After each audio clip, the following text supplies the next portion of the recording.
أستغفر الله العظيم الذي لا إله إلا هو الحي القيوم وأتوب إليه. أستغفر الله العظيم الذي لا إله إلا هو الحي القيوم وأتوب إليه. أستغفر الله العظيم الذي لا إله إلا هو الحي القيوم وأتوب إليه. ولا حول ولا قوة إلا بالله العلي العظيم. ولا حول ولا قوة إلا بالله العلي العظيم.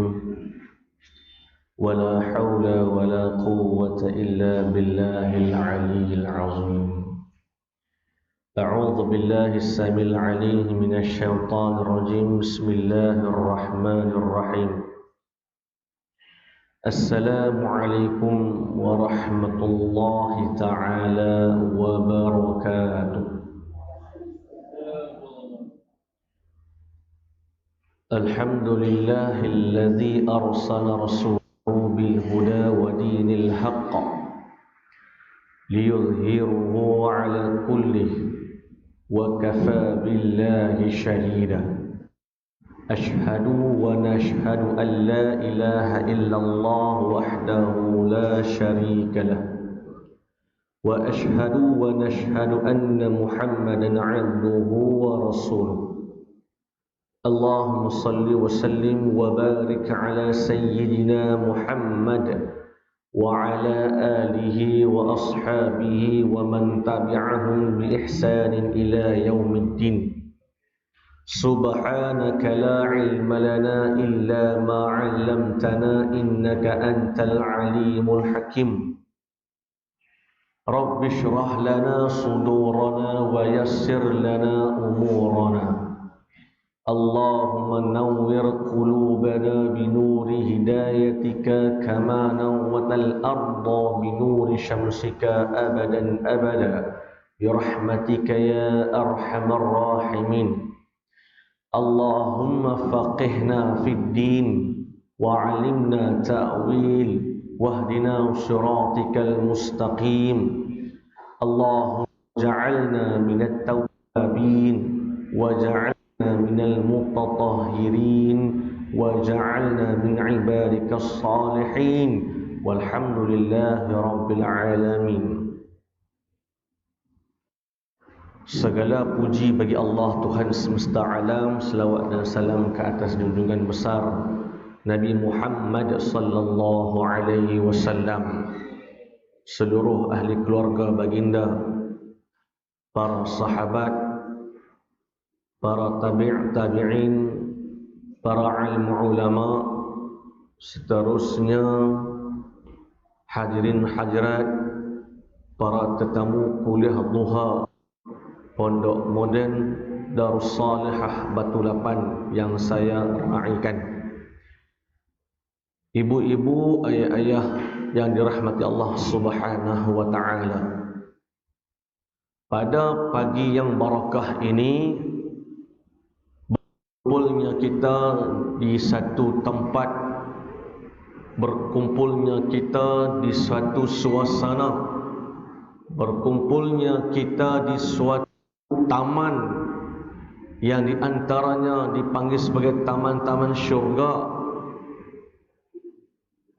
sudah pun diatur oleh Allah Subhanahu wa taala. Dan tuan-tuan, puan-puan, hadirin hadirat sedia maklum, ya,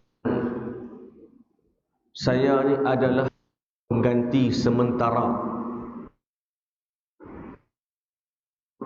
kuliah duha, menggantikan sementara iaitu al-fadil sahabat soleh saya, Fadil Ustaz Muhammad.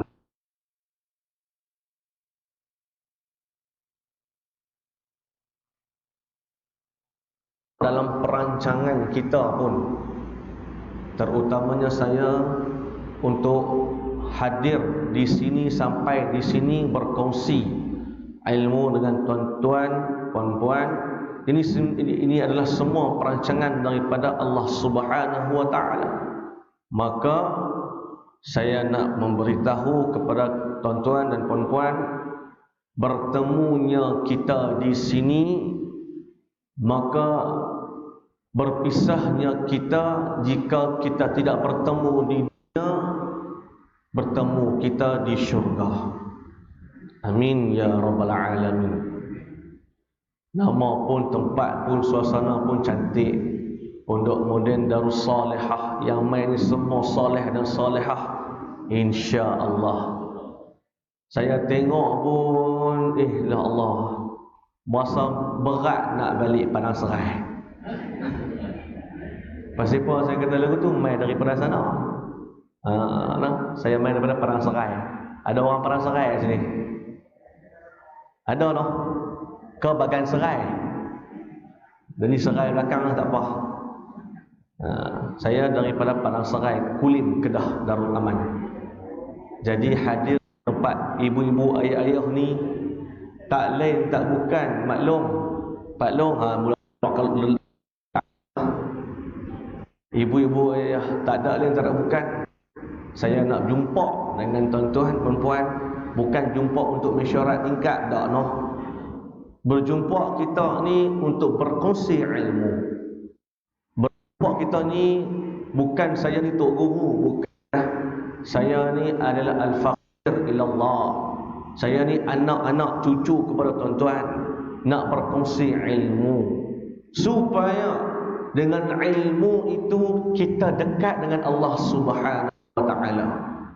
Dengan ilmu itu kita menjadi hamba yang taat kepada Allah Subhanahu wa taala. Dengan ilmu itu kita menjadi hamba yang bertakwa di sisi Allah Subhanahu wa taala. Sebab apa?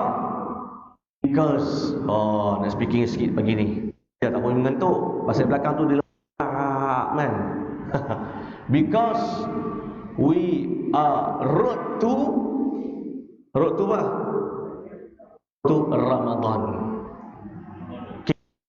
Ramadan ni tuan-tuan, tak lama, berapa hari? 5 hari lagi ya? Kurang lebih 5 hari. Ramadan 5 hari. 4 hari ya. Kalau kata 4 hari, kita kira sebagai kita dah tarawih. As-salatu jami'ah, as-salatu jami'ah, as-salatu sunnatan tarawih jami'atan rahimakumullah. Perkataan itu akan berkumandang pada 11 hari bulan 3 ni. Malamnya itu, setelah selesai habis waktu maghrib, 30 Syaban habis dah. Malam tu insya-Allah taala kita akan diperdengarkan, berkumandanglah ayat ni. Ada yang sayu, ada yang rindu, ada yang tak ada rasa apa-apa, ada yang nothing happen to me. Tu dia. Speaking sikit no, boleh nak? Tak ada apa rasa. Ada yang rasa berkobar-kobar ni nak sembahyang tarawih. Pasal tunggu dah ni. Bersemangat untuk nak melipatkan ganda dalam bulan Ramadan. Malam tu tak yang tarawihnya, qiyamul lailnya. Itu tuan-tuan, kita kena ada ilmu untuk kita rapatkan hubungan kita dengan Allah Subhanahu wa taala. Ada masa kita merenggangkan, menjarakkan hubungan kita dengan Allah Subhanahu wa taala. Tetapi sifatnya Allah Subhanahu wa taala kepada hamba-Nya, sifatnya Ar-Rahman dan Ar-Rahim.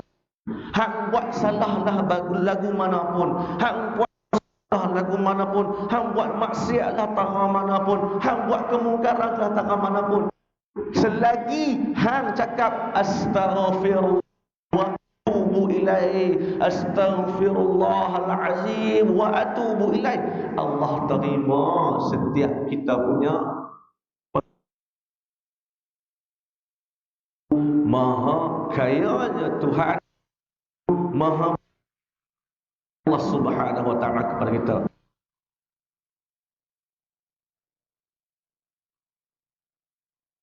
Ini saya berhajat nak kongsi dengan tuan-tuan dengan santai-santai saja. Kalau ikutkan kuliah yang tetap, ada kitab, betul? Ada kitab. Lagi tuan-tuan tanya, ustaz nak buat kitab apa ustaz? Kalau saya di belah sana, Kedah sebelah Penang, saya bawa 2 kitab. Tapi saya pagi ni kalau saya baca kitab ni tuan-tuan, dia akan sinambungan. Kitab yang saya bawa, Kiamat Hampir Tiba. Bisa dengar kan? Mengaji tak kita tu? Mengaji dah? Alhamdulillah. Habis lagi? Belum. Khatam tak khatam lagi? Takat mana? Saja tanya. Takat mana? Dah nak habis dah. Dah nak habis dah tu, kiranya nak ending dah lah. Maksudnya Ya'juj Ma'juj dah mati dah. Dajjal pun dah mati dah. Matahari terbit sebelah mana gempa bumi pun dah jadi, betul? Nak habis tu. Alhamdulillah. Tuan-tuan, saya mengajar kitab tu 4 tahun. Tu pun tara tu nak faham. Bukan apa, Kiamat Hampir Tiba adalah satu kitab yang kita kena faham untuk akhir zaman ini. 40 hadis peristiwa akhir zaman, ada belajar tak? Ada mengaji tak kita dah? 40 hadis peristiwa akhir zaman. Tak ada. Okey. Kiamat hampir tiba, saya sembang-sembang saja dah. Kiamat hampir tiba itu ada tanda-tanda besar.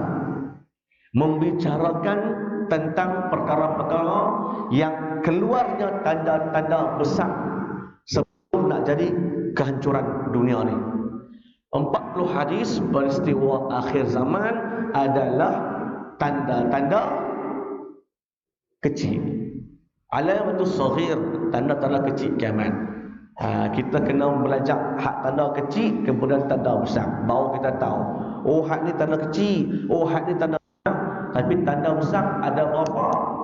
10 tanda besar. Keluar satu ni saja. Hak pertama ni keluarnya, standby dah. Standby. Kena mantapkan akidah, kena mantapkan ilmu tauhid, ilmu fiqh, kena mantapkan ilmu tasawuf. Apa dia yang pertama? Ulang saya sema-sema sikit. Yang pertama ni tanda dia apa? Keluarnya ataupun lahirnya Al-Imam Mahdi. Ada baca kan? Tuan-tuan ada baca kan? Di mana? Imam Mahdi mai kok mana? Mai kok Padang Serai ke? Bukan. Mai kok mana? Cangkak Jering? Dah. Cangkak Ibui? Dah. Mai kok mana? Di baiat di mana? Makkah Al-Mukarramah. Sah? Betul? Makkah Al-Mukarramah. Di mana? Di dekat tempat mana Imam Mahdi akan dibaiatkan? Di antara Hajarul Aswad dan juga makam Nabi Ibrahim AS. Duk tengah-tengah ni. Tengah-tengah tu. Hak mula-mula kita nak mulakan istilah kan? Bismillahirrahmanirrahim. Kan? Tempat tengah-tengah tu lah yang jadi baiat Imam Mahdi. Bila Ustaz? Muharram. Tahun bila Ustaz? Wallahu a'lam. Yang pastinya terjadi dalam bulan Muharram. Dan Imam Mahdi ini dia bertujuan datang ke Mekah untuk mengerjakan umrah sahaja. Bukan hanya apa-apa, tak ada. Hanya datang untuk nak mengerjakan umrah saja. Tetapi lain yang terjadi, perkara lain yang terjadi, yang mana dikisahkan dan tiba. Sebab tu saya kata tuan-tuan, kalau saya cerita bab tu, dia akan sambung. Walaupun tuan-tuan ibu-ibu dah belajar dah 2 tahun lepas, 3 tahun lepas, tapi bila kita flashback balik, oh ya betul Ustaz, oh ya betul Ustaz, ya sekian. Oh baru teringat Ustaz. Sebab apa? Benda ni kita kena selalu main. Kerana apa? Jarak kita sudah tiba. Saya nak beritahu, bukan nak gempak-gempak lah. Ibu-ibu, ayah-ayah sekalian, bukan nak gempak-gempak tuan-tuan, tapi kita ni ambang muncul. Ini semua tanda-tanda dah kecil dah.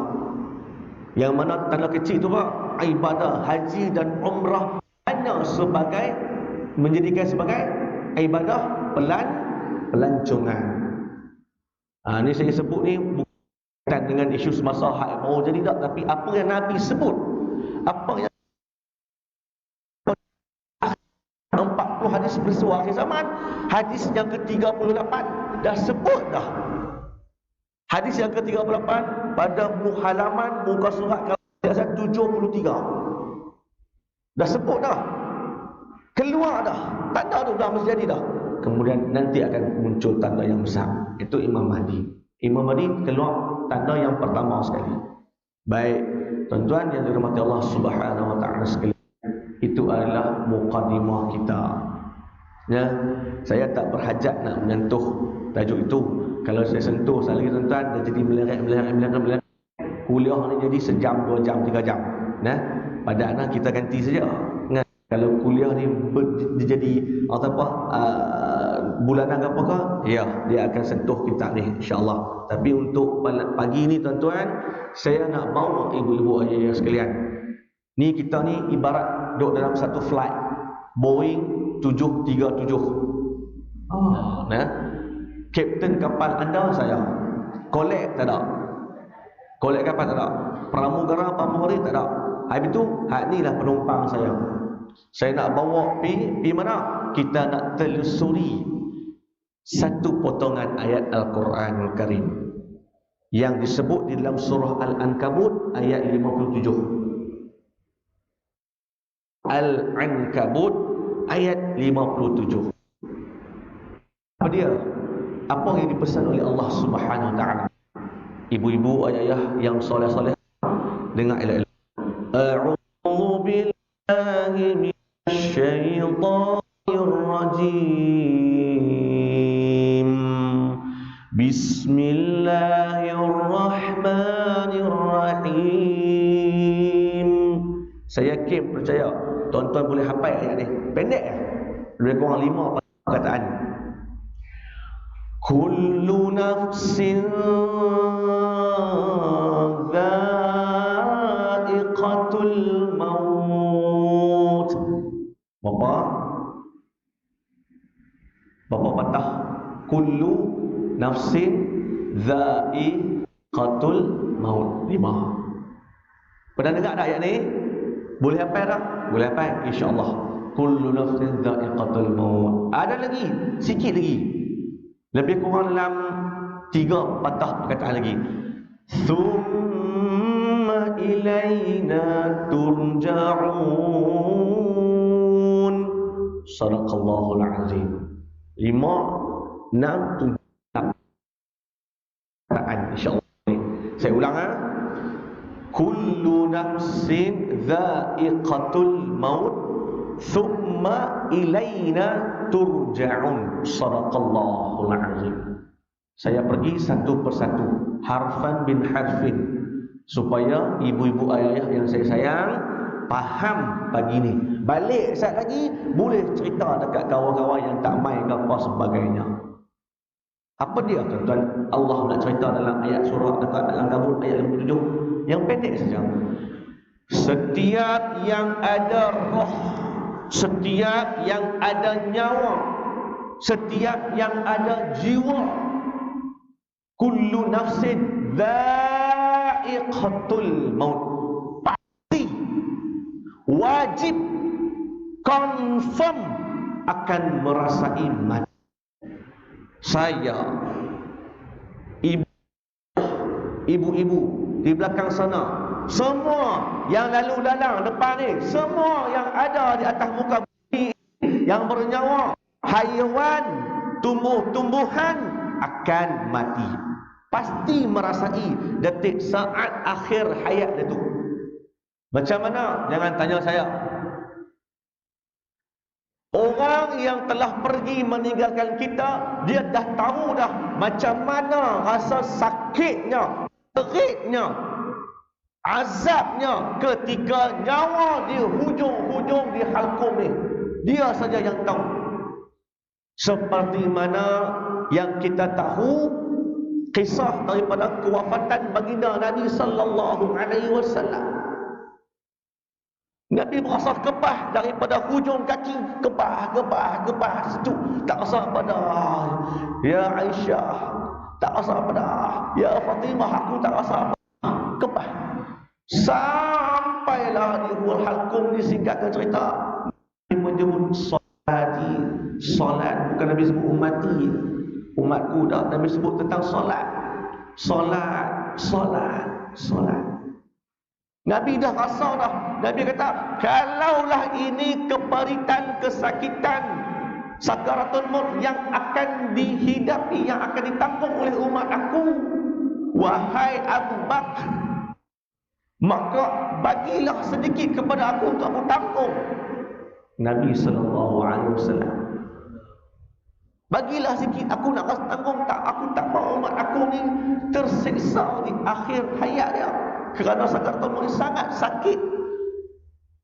Tanya kepada Israel, ya Israel, hak ni kah yang paling lembut? Bahasa kita lah, hak ni kah yang paling lembut ni? Jawab Israel, ya Muhammad, tak ada lagi tugasan yang aku buat paling lembut untuk mencabut nyawa anak Adam itu, hanyalah untukmu wahai Rasulullah. Ini paling lembut ni. Israel nak tarik nyawa Rasulullah pun, tuan-tuan, ibu-ibu sekalian, pun ketak-ketak, tak mau ambil tugas tu. Tapi nak buat macam mana? Atas perintah Allah. Tariklah pelan-pelan, sakit. Ya Allah, tuan-tuan, itu Rasulullah. Bagaimana keluarga kita? Setiap yang bernyawa pasti merasai mati. Kemudian kata Allah Subhanahu wa taala,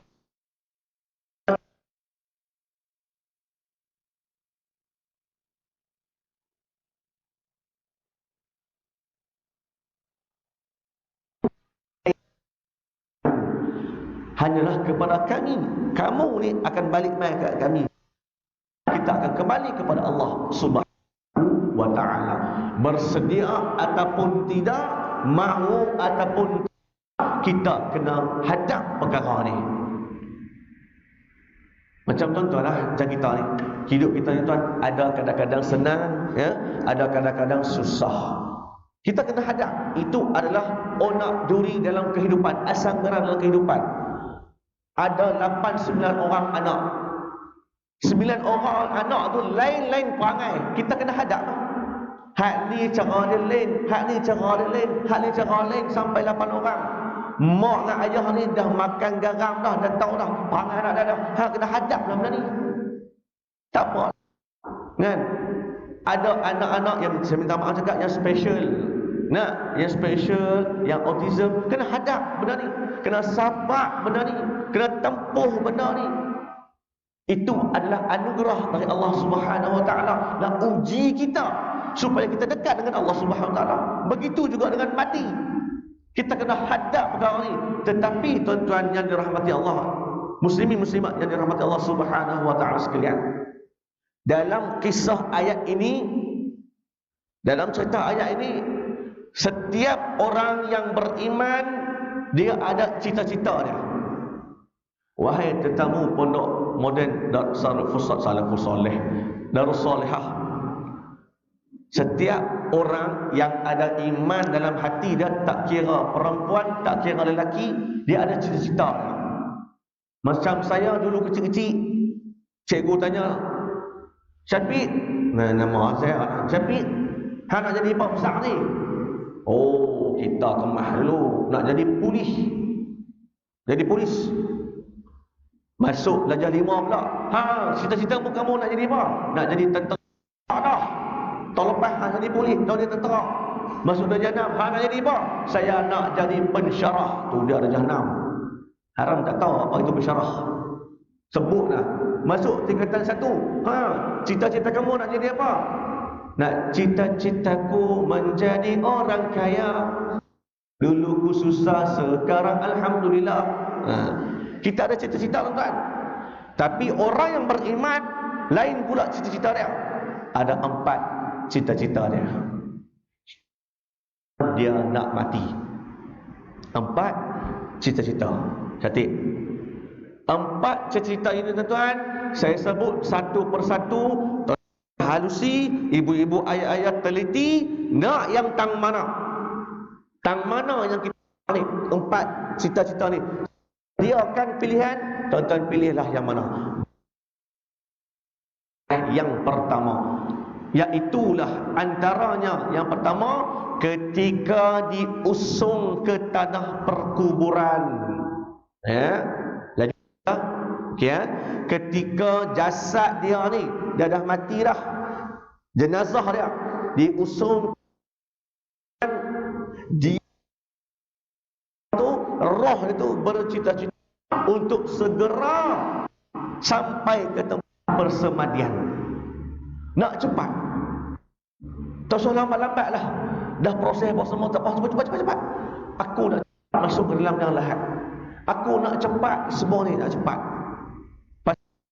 Kerana dikisahkan oleh Sayyidina Sa'id Al-Khudri radhiyallahu ta'ala anhu pernah meriwayatkan bahawa sallallahu alaihi wasallam telah menceritakan kepada beliau, yang ini apabila diletakkan jenazah di atas keranda, lalu dia diusung oleh beberapa orang pengusung.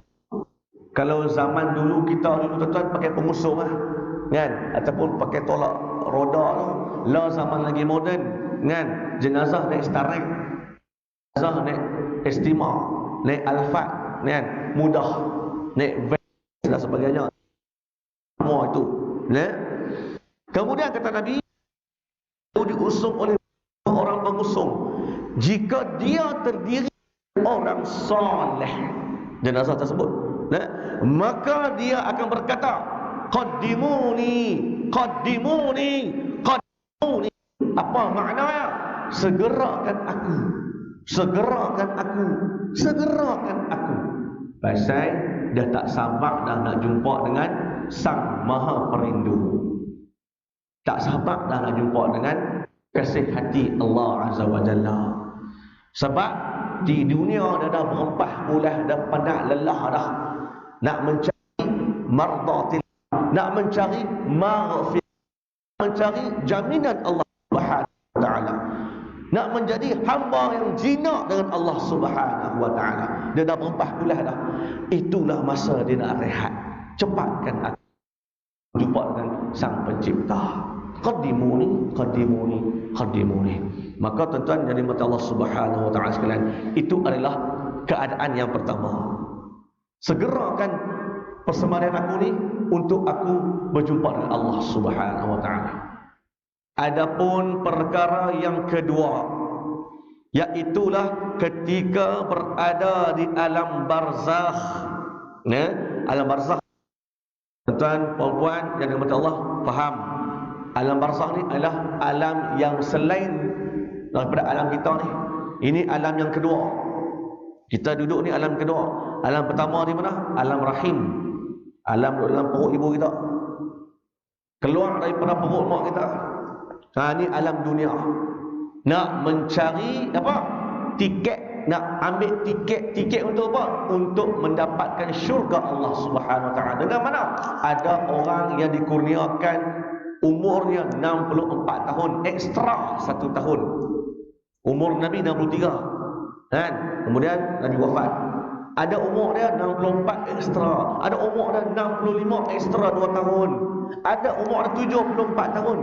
Umur itulah kredit.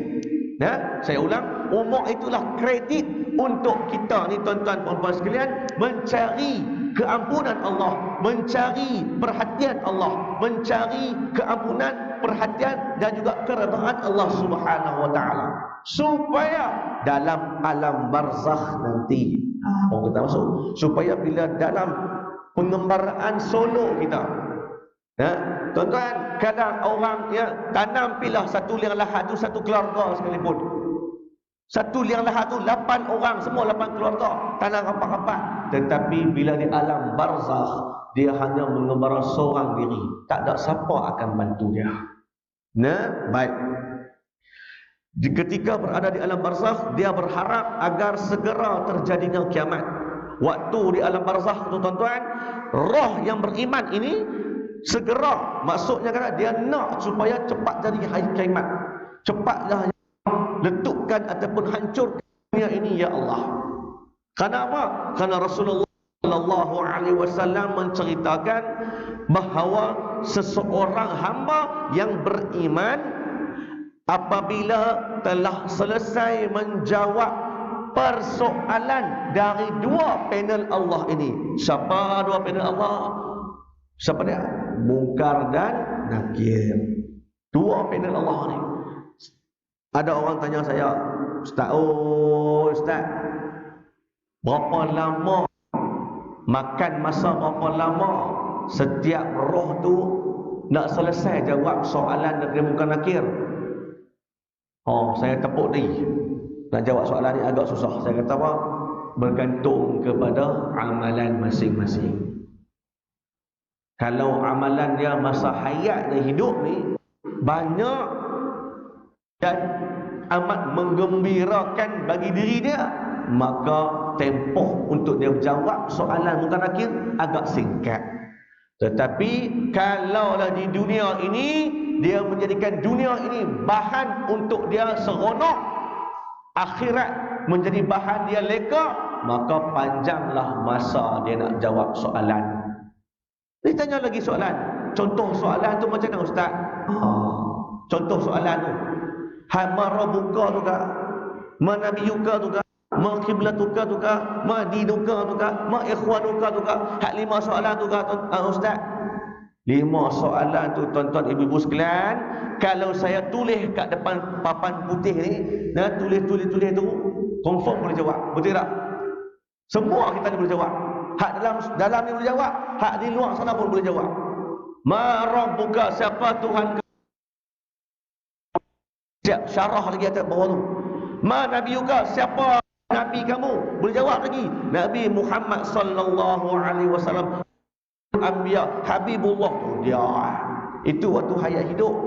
Tapi tuan-tuan, sebelum nak masuk soalan yang pertama tu, ma rabbuka, sebelum tu malaikat akan tanya dulu soalan yang pertama sekali tentang apa? Kaifa ahwalul solah. Apa dia? Bagaimanakah keadaan solat kamu di dunia? Itu dia. Soalan yang pertama tu pun bagaimana dia? Jaga ada waktu sembahyang. Macam mana solat kat dunia? Saya tak solat. Saya tinggalkan semua solat saya. Saya buat kemungkaran. Jawab dengan jujur semua. Pai kena dah. 60 hasta bawah tanah. Dikorek semula. Tanya lagi, kenapa hang tak solat? Pasal apa hang tak solat? Tak boleh jawab, hentam lagi. Tarik balik. Pasal apa? Bukankah diajarkan untuk kamu solat? Diutuskan Allah dan Rasul kepada kamu untuk solat. Tak boleh jawab lagi. Kena. Tu dia kata tuan-tuan. Terus yang pertama baru. Tapi orang yang solat, jaga waktu solat dia. Dia solat dah khusyuk apa semua. Bagaimanakah solat kamu di dunia? Saya menunaikan solat. Alhamdulillah. Solat yang kedua. Terus. Kalau tanya soalan yang pertama tu boleh jawab. Terus. Siapakah Tuhan kamu? Allahu Rabbi. Sebab tu tuan-tuan, dia bergantung kepada amalan masing-masing. Baik. Setelah selesai menjawab soalan 2 malaikat dalam kubur, ya, ini situasi. Nabi sallallahu alaihi wasallam cerita, suara dari langit akan berseru. Ya, maksud ini keadaan yang kedua ni. Keadaan yang kedua. Apabila jenazah tersebut, roh tersebut setelah selesai menjawab soalan 2 malaikat, ya, 2 malaikat, dia jawab selesai semua dah. Kemudian ada suara daripada langit yang akan berseru. Apa dia seruan tu? Hambaku telah berkata benar, maka sediakan untuknya, untuk si mayat ni, hamparan daripada syurga. Pakaikan dia dengan pakaian daripada syurga. Bukakan untuknya pintu ke syurga. Maka terbentanglah di hadapannya syurga dengan wangi-wangian.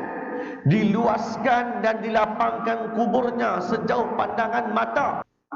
Datanglah kepadanya seseorang yang sangat cantik parasnya, bersih, harum pakaiannya, seraya berkata kepada jasad tersebut, berbahagialah dengan kenikmatan yang diberikan kepadamu.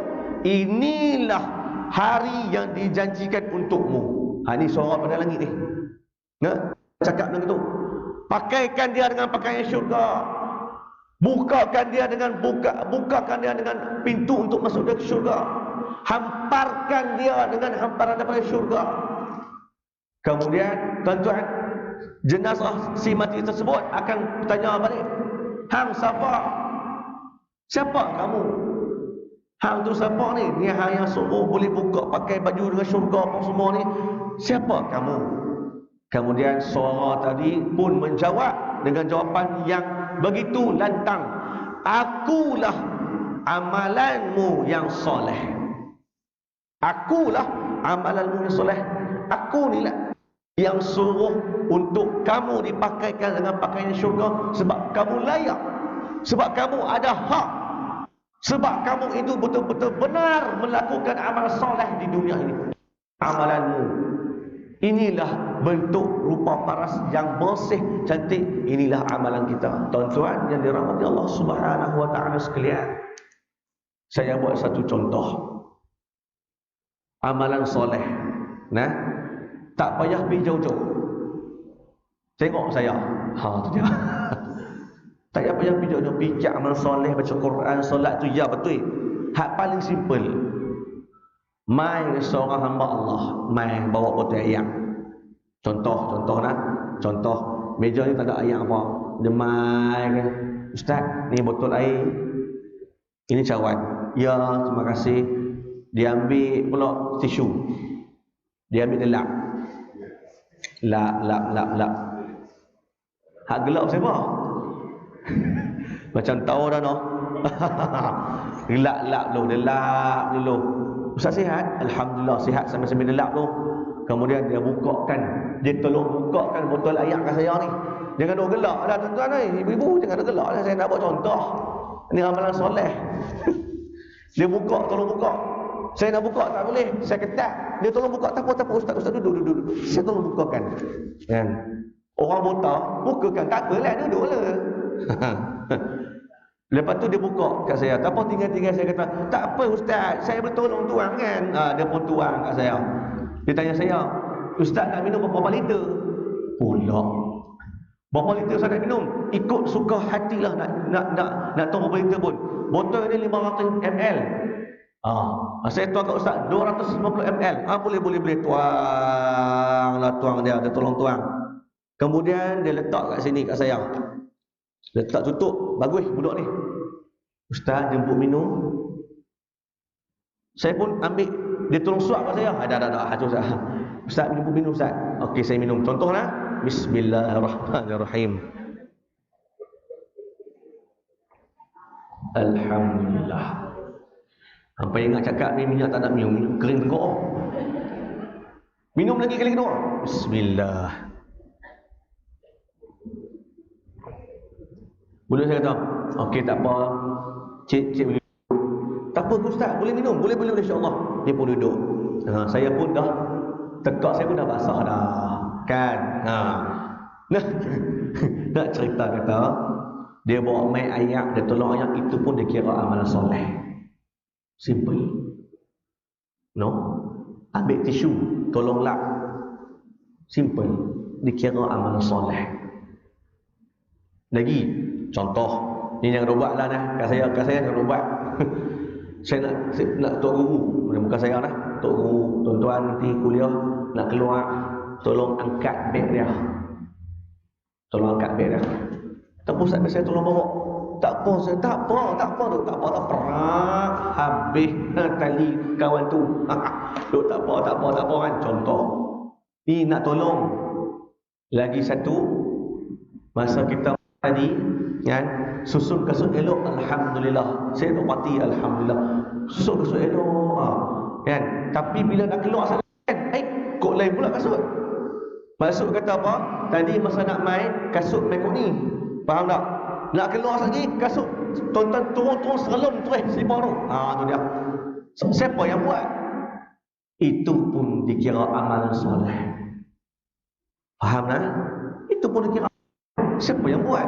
Mungkin orang yang tak mungkin orang yang terlewat tadi, dia tengok, kasut ni tak apalah, aku nak mudahkan jemaah. Kan? Itu je, aku nak mudahkan jemaah. Dia pusing. Kan? Kemudian dia masuk. Saya turun-turun keluar, pergi Tuhya balik, pergi market ke apa, senang. Itu juga dikira amal soleh. Dan inilah yang dikatakan amalan soleh, rupa parah dan cantik, bersih. Itulah yang menjadi jaminan untuk kita di alam barzakh. Hal lain lagi lah, solatlah apa semua itu lainlah, sedekahnya, bercakap baik, santun apa semua itu lainlah. Ini saya apa? Perkara sekecil-kecil perkara juga dinilai oleh Allah. Jahat juga akan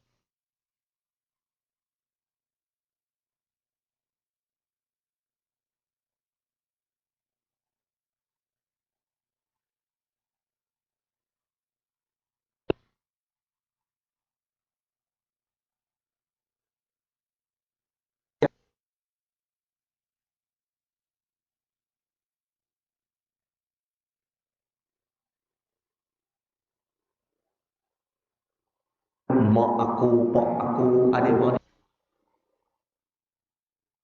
dah ada mendapat kelayakan. Aku ni dah mendapat autoriti, mendapat kelayakan untuk syurga Allah. Aku nak tarik ayah mak aku nak tarik pak menakan aku nak tarik abang-abang aku, adik-adik aku, kakak aku, nak tarik mereka masuk ke syurga sekali. Aku nak tarik jemaah aku nak tarik sahabat sekuliah aku untuk masuk ke syurga sekali. Tuan-tuan, bila sebut lagu tu saya teringat guru kami cerita. Tuan Guru Syekh yang mengarang kitab Kiamat Hampir Tiba dan juga 40 Hari. Beliau menceritakan sebelum beliau menghembuskan nafas yang terakhir di Banjarmasin, di pesantren Banjarmasin, tuan-tuan yang mai dalam majlis ilmu, tak kira ilmu mana sekalipun, masjid, surau dan sebagainya, kita saya akan berkumpul macam ni pula di hari akhirat esok. Kita akan balik ke sana. Walaupun saya tengok tuan-tuan ni baru first time, lo macam muka arwah mak aku, lo macam muka mak menakan aku, macam, tapi kita jumpa balik di akhirat sana esok. Sebab muka-muka inilah yang akan dapat pengecaman, muka-muka yang soleh-solehah, muka-muka orang yang mempertegakkan agama Allah, muka-muka orang yang memperjuangkan akidah Allah Subhanahu Wa Taala. Dia akan cam, dia akan main sendiri. Dia akan main, hang kata ni, hang kan yang pondok Darul Solehah tu, waktu saya capik tu, dia ada mama ikut sekali, ikut. Hang bukan. Hang selalu penting. Contoh kan, hang bukan. Hang bukan. Hang ada mama ikut sekali. Kumpul kita, kumpul. Siapa penghulu dia waktu tu? Baginda Nabi sallallahu alaihi wasallam. Kita duduk belakang Nabi. Tuan-tuan nak tak lagu tu ni? Nak tak? Nak kena main majlis ilmu. Hidupkan majlis ilmu.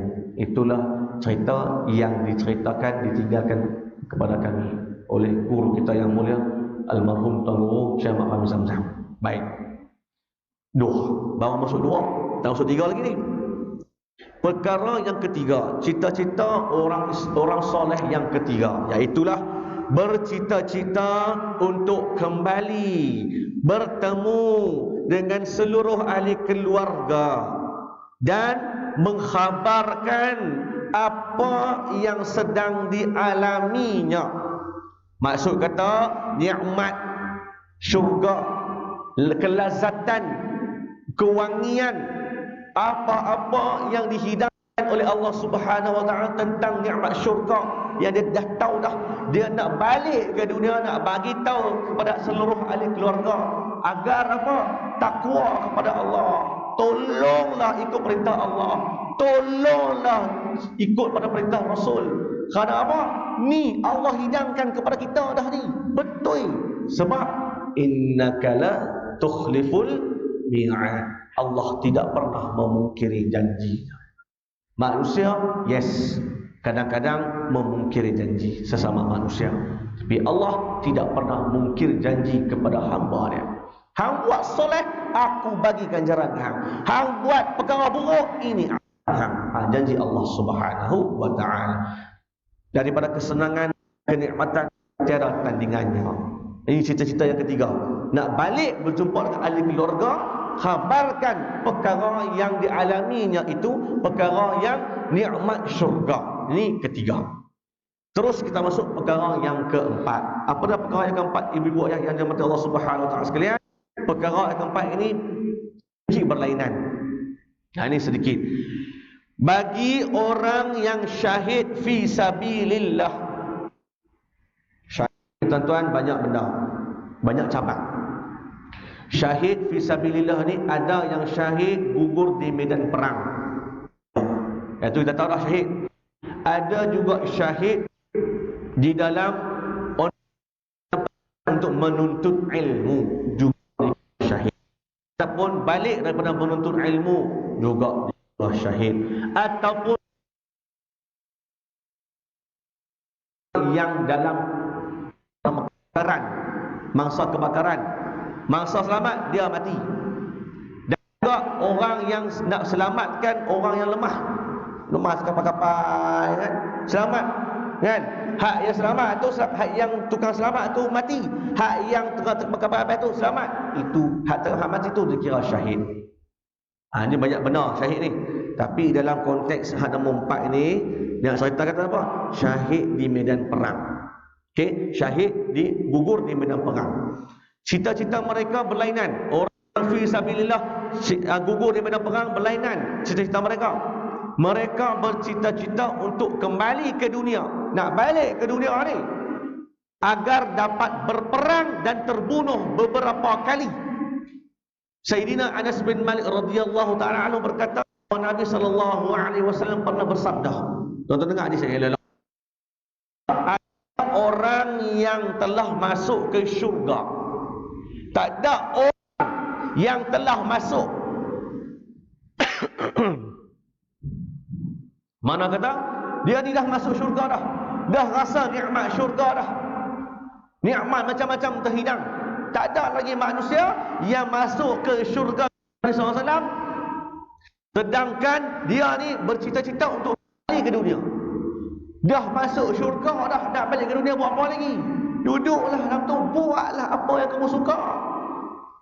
Buatlah. Duduk pada syurga tertinggi Firdaus, duduk di syurga Naim, duduk di syurga Rayyan, duduk di syurga As-Salam, duduk di syurga Ma'wa. Ikutlah, seronok dah. Tapi orang yang fi sabilillah, dia minta ke Allah, ya Allah, kembalikan aku di dunia ya Allah, boleh tak? Supaya aku boleh berperang lagi, supaya aku boleh rasa nikmat berperang dan nikmat gugur syahid lagi. Nikmat itu engkau telah sediakan dan akulah rasakan kenikmatan, kesedapan, kelazatan mati syahid ni ya Allah. Boleh tak ya Allah? Petara tu tuan-tuan, perkara ini seperti yang berlaku di negara adik-beradik kita di Palestin. Dah jadi dah tuan-tuan. Mereka gugur syahid. Bukan kata Brigade Al-Qassam saja, bahkan rakyat biasa ini juga dikategorikan bila mana mati syahid. Tak ada di kapal-kapal dah, terus pakai baju tu ganda-ganda dikuburkan terus.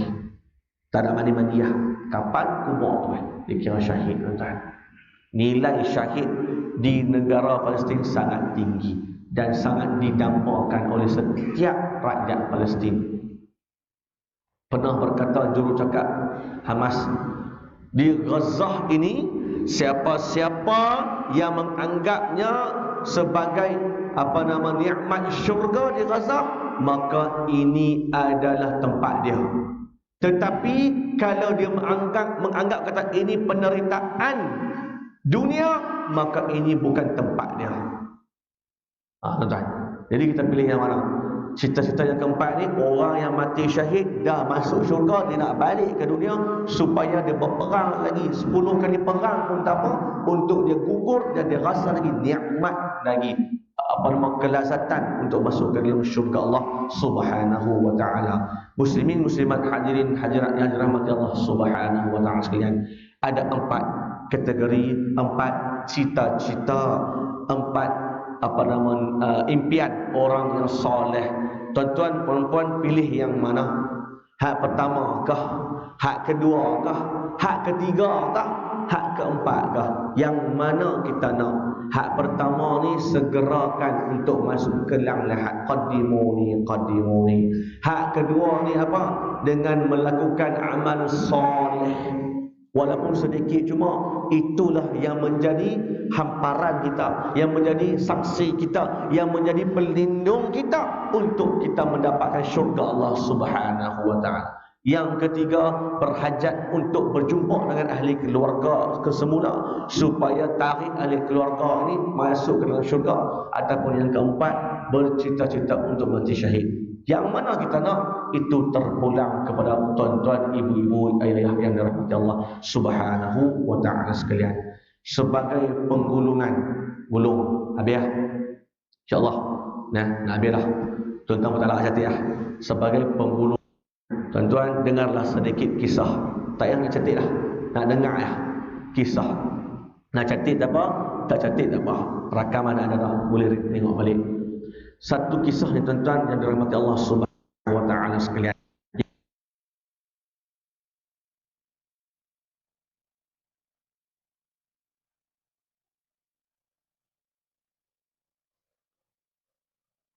Sayyidina Nabi Isa jalan bersama dengan sahabatnya di suatu padang pasir.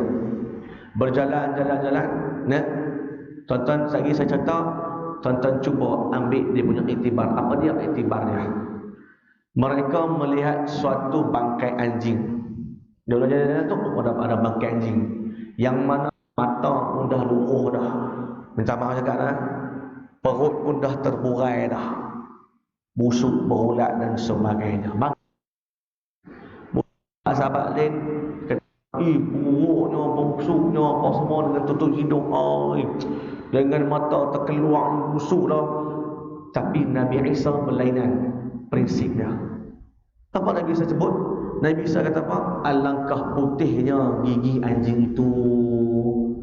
Alangkah putihnya. Gigi pun tak nampak dah.